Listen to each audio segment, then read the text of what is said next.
कहीं दूर एक समंदर था और उस समंदर में एक सेलर जहाज चलाने वाला रहता था। पर उसके पास एक खास चीज थी, एक चूहा जो इंसानों की तरह बोल सकता था। इस चूहे का नाम था रॉस्क्यूरो। वह नटखट था, मजेदार था, लेकिन सबसे ज्यादा उसे नई चीजें जानने और देखने का शौक था। एक दिन सेलर अपने इस अनोखे चूहे को लेकर एक किंगडम में आया। उस दिन खास था क्योंकि वहाँ रॉयल सूप डे मनाया जा रहा था। राजा और रानी के लिए खास सूप बन रहा था जिसे बनाने वाला था शाही शेफ, और उसकी मदद कर रहा था एक जादुई जीनी। लेकिन अरे बाप रे, बनते बनते सूप में गलती से वाइन की पूरी बोतल गिर गई। सबको लगा कि अब तो सूप खराब हो गया, पर जब इसे छका गया तो निकला दुनिया का सबसे लाजवाब सूप। सभी इस स्वादिष्ट सूप का इंतजार कर रहे थे। रानी जैसे ही इसे पीने वाली थी कि तभी धड़ाम, ऊपर से रॉस्क्यूरो सीधा उसके सूप में गिर पड़ा। बचाओ चूहा, चूहा! रानी जोर से चिल्लाई और सदमे में उसे दिल का दौरा पड़ गया। और अफसोस, रानी की वहीं मृत्यु हो गई। राजा गुस्से में तिलमिला उठा। उसने तुरंत आदेश दिया, इस चूहे को पकड़ो और मार दो। बेचारा रॉस्क्यूरो जान बचाकर भागा और आखिरकार एक गटर नाली में गिर गया, जहां वह एक चूहों की गुप्त दुनिया में पहुंच गया। यहाँ चूहों की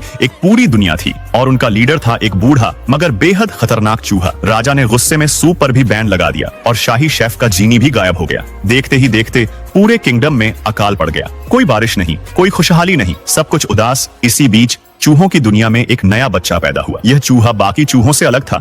इसके कान खरगोश जैसे बड़े बड़े थे और यह डरता बिल्कुल नहीं था। इसीलिए इसका नाम रखा गया डेथस्प्रो।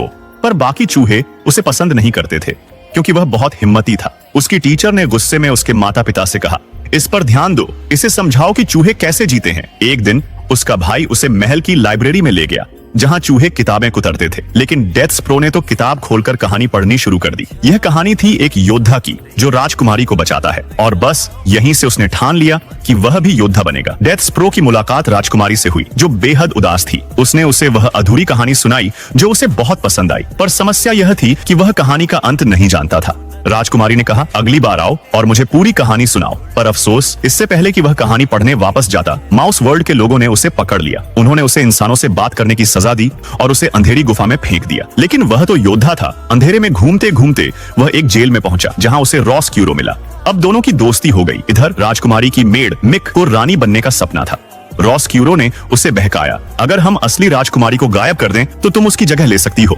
मिक उसकी बातों में आ गई और उसने राजकुमारी को पकड़कर तहखाने में बंद कर दिया। लेकिन रॉस्क्यूरो ने उसे भी धोखा दे दिया और खुद राजा बनने का सपना देखने लगा। जब डेथस्प्रो को यह पता चला तो उसने अपनी जान जोखिम में डालकर राजा तक पहुंचने की कोशिश की। लेकिन राजा आज भी शोक में डूबा था और उसने कुछ सुना ही नहीं। अब उसके पास सिर्फ एक ही चारा था, अपने परिवार की मदद लेना। लेकिन परिवार को तो लगा कि वह मर चुका था। बेचारा परेशान होकर टाउन की बेल बजाने लगा ताकि सबको यकीन हो जाए कि वह जिंदा है। उसी समय शेफ को सपने में सब्जियां नजर आईं और जब बेल बजी तो उसने फैसला किया कि अब वह दोबारा सूप बनाएगा। जैसे ही उसने सूप बनाया, उसका जीनी वापस आ गया और पूरे किंगडम से अकाल खत्म हो गया। अब डेथस्प्रो और जीनी राजकुमारी को बचाने निकल पड़े। उधर जंगली चूहों ने राजकुमारी को खाने की तैयारी कर ली थी। लेकिन रॉस्क्यूरो को गिल्ट, पछतावा होने लगा। उसने राजकुमारी को बचाने की कोशिश की पर लीडर उसे पकड़कर मारने वाला था। ठीक उसी वक्त डेथस्प्रो ने कैट को आजाद कर दिया और वह सारे चूहों के पीछे दौड़ पड़ी। पर लीडर अब भी नहीं रुका था। तभी धूप आई और डेथस्प्रो के पास पड़ा एक मैग्नीफाइंग ग्लास चमक उठा। उसने इससे सीधा लीडर की आंखों पर रोशनी डाली और लीडर चिल्लाते हुए नीचे अरीना में गिर पड़ा जहां कैट उसका इंतजार कर रही थी। बस कैट ने लीडर को खत्म कर दिया और सबकी जान बच गई। अब राजकुमारी ने रॉस्क्यूरो को माफ कर दिया। मिक को उसके असली पिता जेलर मिल गए और वे दोनों गांव में रहने चले गए। राजा ने भी अपनी गलती मानी और रॉयल सूप डे को दोबारा शुरू कर दिया। अब पूरा किंगडम खुश था। डेथस्प्रो अब राजकुमारी का सबसे अच्छा दोस्त बन गया और रॉस्क्यूरो वह फिर से समंदर की सैर पर निकल पड़ा, नई जगहें देखने। और इस तरह हमारी मजेदार, रोमांचक और दिलचस्प कहानी खत्म होती है।